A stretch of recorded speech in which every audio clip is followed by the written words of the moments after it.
Noodles যদি আপনারা সবজি দিয়ে এরকম রান্না করেন খেতে যেমন মজা লাগবে সাথে আপনারা অনেক পুষ্টি পাবেন। ঝটপট তৈরি করে নেব এখন সন্ধ্যার নাস্তা। এই জন্য সব কিছু কাটাকুটি করে নিয়েছি। ভিউয়ার্স দেখতে থাকুন কিভাবে তৈরি করে ফেলি ঝটপট সন্ধ্যার নাস্তা। এখানে পাশে আমি গরম পানি বসিয়ে দিয়েছি। এখন আমি এখান থেকে বরবটি আর আলুগুলো সিদ্ধ বসিয়ে দেব।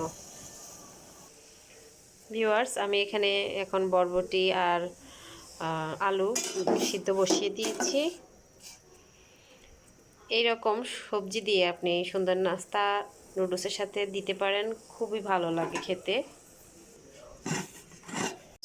প্রায় 2-3 মিনিটের মতো এগুলোকে সিদ্ধ করে নেব। একটু নেড়ে চেড়ে নিচ্ছি। এখন আবার ঢাকনাটা দিয়ে দিব। চুলার আঁচটা একটু মাঝারি করে নিলাম। এই যে আমার বরবটি আলু দুটোই সিদ্ধ হয়ে গেছে। এখন আমি ছেঁকে নেব। ভিউয়ার্স আমি সবজিগুলো ছেঁকে নিয়েছি, এই যে দেখুন। এবার আমি গরম পানি বসাবো নুডলস সিদ্ধ করার জন্য। আজ আমি প্রাণ মশলা নুডলসটি তৈরি করব। তো ভিউয়ার্স এখন আমি একটি কড়াই বসিয়ে দিলাম, একটি প্যান বসিয়ে দিলাম। প্যানটা গরম হয়ে গেলেই তারপর আমি এখানে তেল দিয়ে দিব। ভিউয়ার্স আমি এখন তেল দিয়ে দিচ্ছি। ভিউয়ার্স আমি এখন দিয়ে দিচ্ছি পেঁয়াজ কুচি আর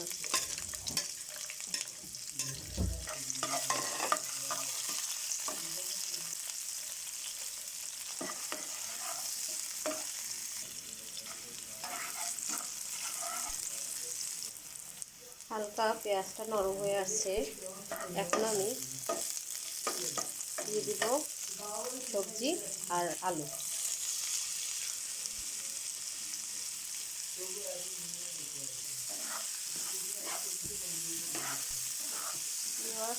নিচ্ছি,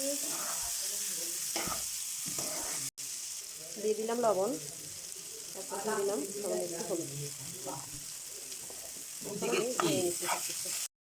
এরপর ভালোভাবে মিক্স করে নেব যেন হলুদ আর লবণ সবজির গায়ে ভালোভাবে লেগে যায়।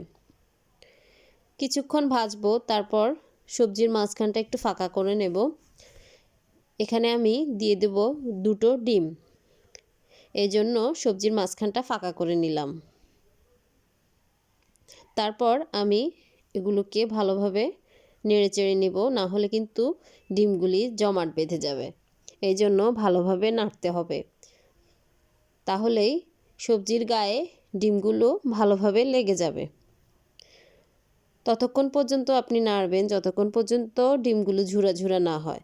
তারপর দিয়ে দিলাম এখানে ম্যাজিক মশলা, আর নুডলসের সাথে থাকা একটি মশলা ছিল, ওই মশলাটা দিয়ে দিলাম। দেখতে পাচ্ছেন ওই মশলাটি জমাট বেঁধে গেছে, তারপরও আমি সবজির সাথে দিয়ে দিয়েছি। এরপর সাইডে রাখা আমার সিদ্ধ করা নুডলসগুলো এখন আমি দিয়ে দিব। আসলে নুডলস সিদ্ধটা দেখাইনি, কারণ সবাই নুডলস সিদ্ধ করতে জানে, এই জন্য। এরপর নুডলসের সাথে আমি সবজিগুলো ভালোভাবে মিক্স করে নেব। দেখুন কালারটা কত সুন্দর লাগছে, একদম সাদার সাথে হলুদ আর সবুজ, দেখেই ভালো লাগছে।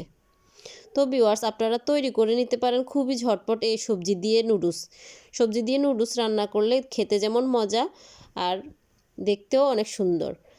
সবার শেষে আমি নুডলসের মধ্যে ধনিয়া পাতা দিয়ে দিয়েছিলাম, আপনারা অবশ্যই খেয়াল করেছেন। তারপর আমি সবগুলো নুডলস পরিবেশন করে নিলাম। ভিউয়ার্স আজকের ভিডিওটি কেমন লাগলো অবশ্যই কমেন্টের মাধ্যমে জানাবেন, আর বাসায় এই রেসিপিটি ট্রাই করবেন। তো সবাই ভালো থাকবেন, সুস্থ থাকবেন, সবার সুস্থতা কামনা করি। আজকে এই পর্যন্তই। যারা আমার ইউটিউব চ্যানেল থেকে দেখছেন তারা অবশ্যই আমার ইউটিউব চ্যানেলটি সাবস্ক্রাইব করে দিবেন, পাশে থাকা বেল বাটনটি অল ক্লিক করে দেবেন, আর যারা ফেসবুক থেকে দেখছেন তারা পেজটি ফলো দিয়ে দিবেন।